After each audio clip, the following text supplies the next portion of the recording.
daughter in Haley's story had a good mum, but my mother, she always told me that I should never lie. And I admit through bitter experience that she's almost always right. However, under special circumstances, I have discovered that sometimes it's best to be economical with the truth. The events that I'm about to describe to you fit that bill perfectly. And so any sceptical mothers out there, listen up, and maybe next time your son and daughter are a little bit untruthful, you'll be a little bit more understanding.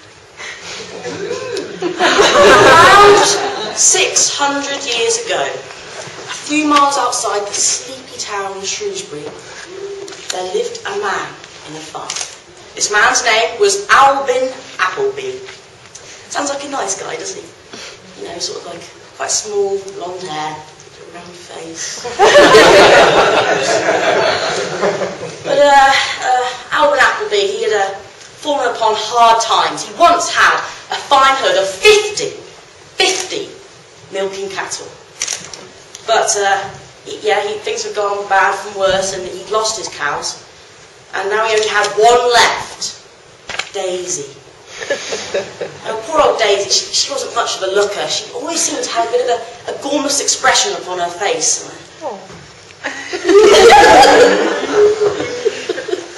But he did love her very dearly, and Daisy was his only income, his only producer of milk, so he did take care of her very well.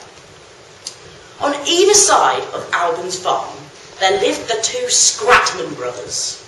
Now, those two weren't very nice. There was Magnus and his older brother, Oric. And Oric and Magnus, they both had larger farms than Albin, but they weren't happy. No, of course not. They both wanted Albin's land, and they were set on splitting it up between them and taking it. They knew that Daisy was Albin's only income, so they hatched a devious, cunning plan to take it from him. One night, when there wasn't even a whisper from the wind or a rustle in the treetops, Magnus and Oric stole out into the night.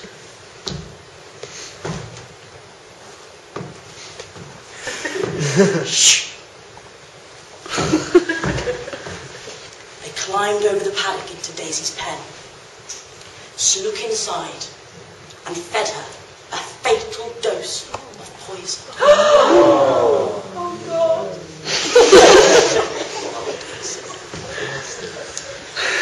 In the morning, Albin woke up, went out to feed Daisy. Daisy, Daisy, give me a Daisy! There she was. Still with that gormless look upon her face. And Albin, a few tears were shed, but he was a practical man. So, he promptly skinned her. He wasn't that upset, you see. And he took the hide, and he suddenly had a wonderful idea. Such a good idea that it made him feel quite faint. He cut a slit into the hide, made a little pouch, and stuffed his last few remaining coins, gold coins, into the pouch. And he went off with his cart to Shrewsbury. He went over the Welsh bridge that takes you into the centre of Shrewsbury and went in to the new inn where there was a new innkeeper. And he came in, and Albin looked a bit scruffy, you know, he was a poor farmer. And the innkeeper said, "Are you sure you can afford a drink?" And he said, "Yeah, I want a drink and a meal." So, "Are you sure?" He said, "Yeah." "Hang on, wait a minute." He went outside to his cart, and the innkeeper was a bit curious. Why is he going outside? So he went to the window, looked out, and he saw him take out the hide, shake it once, and out plopped one gold coin. And the innkeeper said, "Well, how did he do that?" must be magic. And Alvin came back in and said, hey, there you go, I have my tankard and my meal. And he had it, and he drank it all down. He was a bit drunk. My farm's very special. I think my cow's the best. And I'd like to buy a meal for everyone in the inn. Are you sure you can afford that? Yes, I can. I'll just go out.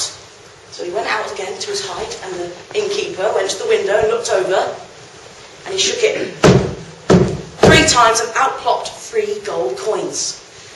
And the innkeeper was watching, and he thought, that's a magic hide, I need that hide, I want it. So in came Alvin, and he said, I'll give you 100 gold coins for your hide.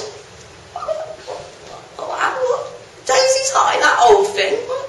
Yes, 200 gold coins.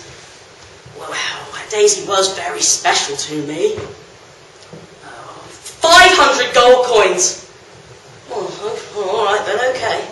So he took the money and he went home. Now, the innkeeper's wife soon found the empty pot where the money was kept. Idiot! He said it was magic. Magic, oh! The innkeeper was a bit dominated by his wife. So Alvin went home, and he was sitting there counting his gold coins, and he heard a knock on the door, and in walked Magnus and Oric, looking rather pleased with themselves, expecting to see him quite upset and ready to take his farm off him, and were amazed to see him there with a great big pile of gold coins. And Alvin looked up and said, I know what you did to Daisy, but I'd like to thank you. I sold this hide in town today for 500 gold coins. Magnus said, what? So they rushed off back to their farms, and they quickly got about slaughtering every single one of their cows. Every last one, a messy business, all through the night. And the next morning, they got their carts, Magnus rushed off in Oric, and they went to Shrewsbury, and they saw the inn, and they saw the wife standing on the doorstep. And Oric said, hello, we have some fine hides here. And Magnus was like, what about 500 for one? And the innkeeper's wife, she stood there. You idiots! If you think we're falling for that trick again, you've got another thing coming.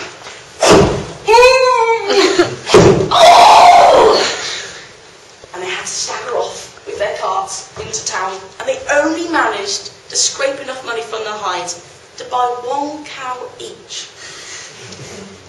So they both ended up with only 1 cow. And Alvin, with his money, he went and bought another fine herd of 50 milking cattle. And he did feel a little bit guilty for tricking the innkeeper. So every day when he went into market, he'd secretly leave a nice round cheese and a pint of milk on his doorstep. Because Alvin was a nice man. Thank you.